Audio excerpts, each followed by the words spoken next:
Right? Hello.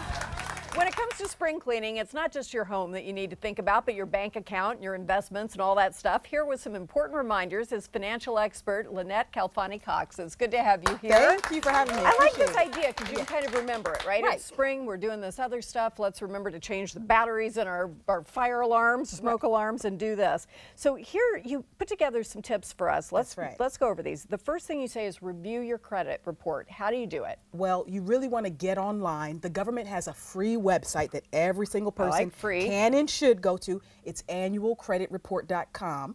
You get your credit report from each of the big 3 credit reporting agencies, Equifax, Experian, and TransUnion. Credit is so crucially important these days, especially this spring. Anybody who wants to get a mortgage, if they want to purchase, if they want to refinance, all lenders are going to look at your credit reports and say whether or not they should give you the loan. So that's something, even if you aren't in the market for a loan, you really do want to stay on top of your credit rating. So it's free to take a look at this, and then you know if you have a problem, and you can do some things about it. Mistakes, fix errors, pay down debts, all that stuff will boost your credit score. Very good. You say shred old financial documents, and I'm kind of looking sheepish because I know we've got piles of paper. Right, and most of us do, honestly. Get rid of this stuff. So again, we're in this season of spring cleaning, and if you're thinking about decluttering around the house and throwing out some of the old, make some of the paperwork part of that too. You really want to be financially organized. Now, of course, one of the reasons you want to shred those documents is that you don't want crooks, the identity thieves, to get hold of your sensitive data, your bank account records, anything that has your social security number on it, those kind of things. Also, if it's old stuff that you did for taxes, 8, 10 years ago, the IRS doesn't need you to keep those records. Generally speaking, 3 years back is what you want to keep your records for in terms of tax-related documents. But the rest of the stuff, don't just throw it in the trash can. No, because somebody can dig that out. That's right. The Plus, crooks. it's oddly satisfying to to run it through that little grinder. Run it through the shredder. That's right. You say record your financial passwords and store them in a safe place, not on a sticky on the computer like we do at home. No, that's we don't. a no-no. We don't do it anymore. We used to do it, and I thought, it really wouldn't take a criminal mastermind to figure it out. So how do we do this? Well, you want to record your passwords and record them, keep them someplace else safe that only you know about. Frankly, you also want to change your passwords. So many of us use, really weak passwords, all the time. Your name, 1, 2, 3. Again, the criminals can figure that out. So you want to rotate your passwords, change them regularly. I know it's a pain, but this is the world in which we live. I mentioned identity theft earlier. That's the main reason you want to do this. Remember the Equifax data breach last year? 145 million Americans had their personal data stolen, including everybody here in Seattle. So you really want to stay on top of that. Make it hard, at least for them. We can't always outsmart the crooks, but at least make it more difficult for them to get your data. So do you think you should write it down and put it in a locked place, or use one of the apps?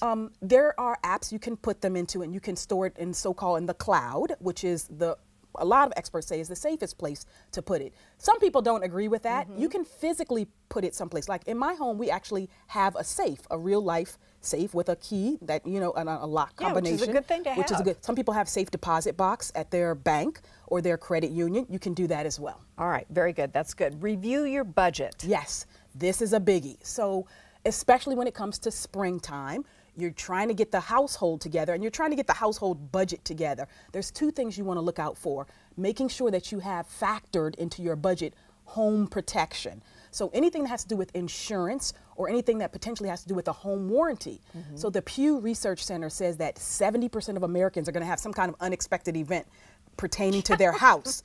It feels like it's 100% of us. Exactly, all of us. So on the 2 fronts, I encourage people to think about insurance and about warranties, because you saw what happened this past season. Hurricanes, storms, Florida, Houston, etc., the wildfires in California. You want to make sure you have in your budget factored in the appropriate amount of insurance protection in case anything goes wrong. Also, in case there's just not a natural disaster, but or just breakdowns that happen, appliances, your heating or electrical systems, anything that might break down, that can be thousands of dollars. Warranties, companies like American Home Shield, they operate here in Washington as well. AHS.com is their website. They've got affordable home warranties for every single budget. Ditto for insurance carriers. You can Google and find insurance carriers all across the region. that will get you the protection that you need. They'll protect you from that big giant hurt that you Right. might not recover It could from. be thousands of dollars, so that's the reason you want the protection for the insurance and the home Yes. warranty side. So I'm going to kind of combine these last Okay. three so that we can talk about all of them. You want us to tally up our credit card and loan balances so we know what it is we really owe. Right. Set up automatic bill pay, which I think is brilliant, and pay off your holiday debt Right. once and for all. Right. And don't go back to that. So let's talk about all of those All things of this together. in combination. Handling Okay. debt. So first, let me tell you, I'm not judging anybody here, okay? No judgment. Been there, done that. So I don't know if you know my own personal story, but way back in 2001, I had $100,000 in credit card debt alone. I know, it was horrible. Don't judge me, okay? But No, I'm fortunately, feeling for yeah, you, but exactly. you've learned. You've So, learned. yeah, I paid it all off in 3 years. I never missed a single payment. Then I wrote this book about it called Zero Debt, The Ultimate Guide to Financial Freedom. It became a New York Times bestseller. You know, now fast forward to 2017, 2018, we did the third edition because so many people are still in debt. It's so easy Americans to do. have over $1 trillion in credit card debt alone. Yikes. The reason you want to pay off the debt is it affects every other aspect of your financial life. It prevents you from saving, from planning for retirement. It affects your credit rating. It's stressful. It's stressful. It busts up marriages, to be honest with you. Debt is a huge burden that goes well beyond the financial consequences of owing, XYZ bank. So you really want to pull it together, make a game plan. There's nonprofit associations out there. NFCC is one of them, the National Foundation for Credit Counseling. Again, they have a website, nfcc.org. You can go find help if you really need help, extra help. Some people are going to take their credit card debt, that holiday debt, and refinance the balances with a 0% offer. There's websites out there. Cardratings.com is one.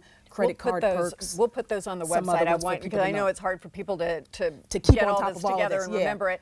But Plus the your idea is book. make a plan Do to something. pay off the debt. It doesn't Yeah. get better just sitting there, and you've walked the walk. Thank you so much. Up Appreciate it. next, how a custom walk-in bath can be a great thing for every member of the family. We'll be right back.